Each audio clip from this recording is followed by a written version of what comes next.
Hola, soy Ana Mas y os voy a hablar del cuadro de Jan van Eyck, El matrimonio Arnolfini. Primero os voy a hablar de las características de la pintura gótica.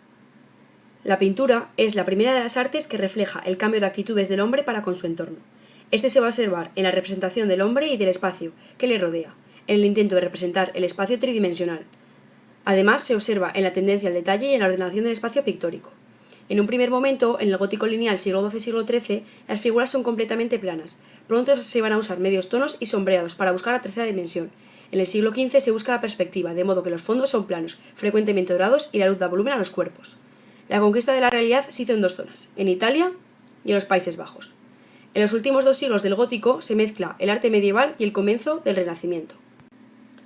El siglo XV es de crisis para Francia, y la Borgoña, que es el primer estado feudal francés, es el centro artístico, por lo que este pasó a Brujas, Flandes, país con el que se había unido Borgoña. La consecuencia de esto fue que el estilo flamenco une el estilo miniaturista, el realismo burgués y el renacimiento, además de características del gótico como el detallismo, la minuciosidad y la no creación de un espacio científico.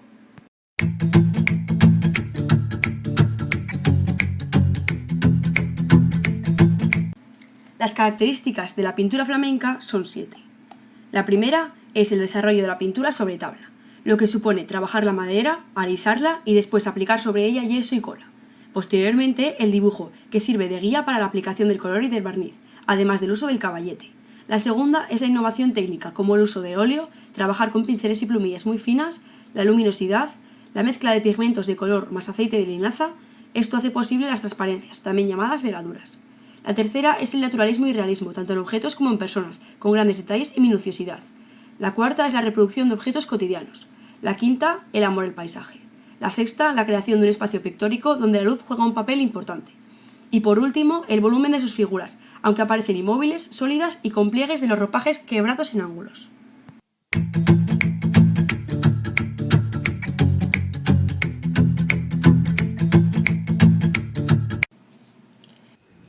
El máximo representante de la escuela flamenca es el autor de esta obra, Jan van Eyck, que utilizó la técnica del óleo sobre tabla previamente explicada. Este cuadro, realizado en 1434, representa la boda de Giovanna Cenami y el comerciante italiano Arnolfini, que se había establecido en Brujas hacia 1420, ciudad donde tenía su taller Van Eyck. En el cuadro, ambos personajes aparecen en pie, cogidos de la mano. El esposo, mostrando su posición dominante en su postura frontal, tiene su mano derecha levantada, y la mujer con la izquierda sobre el vientre, simbolizando bien su virginidad o bien sus deseos de fertilidad. La habitación se abre al exterior a través de una ventana con vidrieras donde aparece el paisaje natural, situada a la izquierda.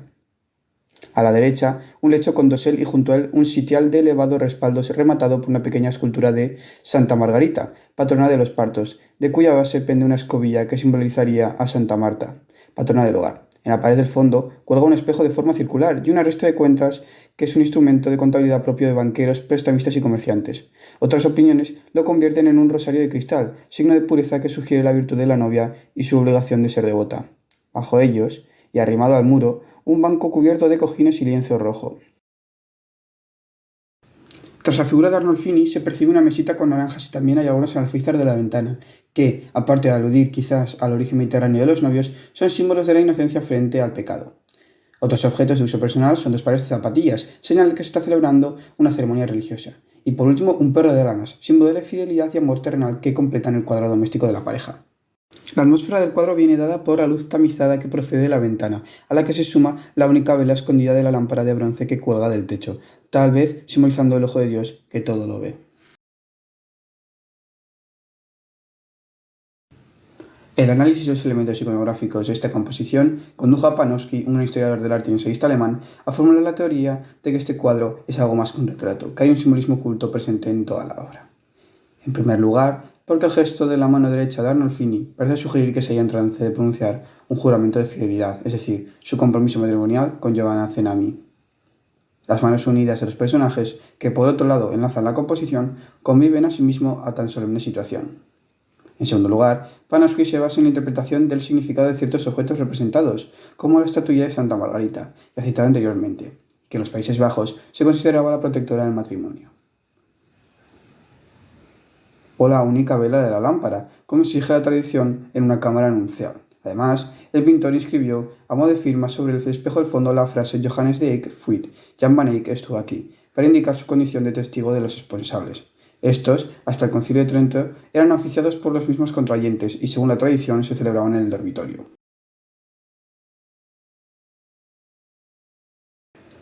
Los fondos que decoran el marco del espejo con la Pasión de Cristo sugieren también que la interpretación del cuadro debe ser cristiana y espiritual, en igual medida que legal.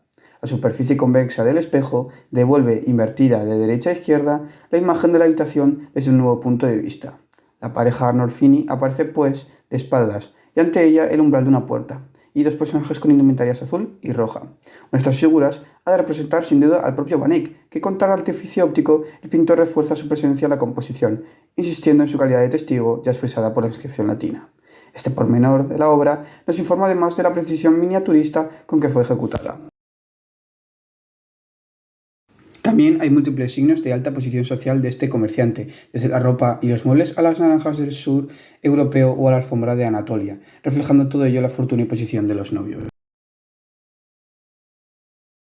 El cuadro ya no es una pintura plana, sino que representa las tres dimensiones, por lo tanto ya hay perspectiva tridimensional. El recurso que usa para crear esta perspectiva es distinto del estudio matemático de formas y proporciones que en ese momento impera en Italia.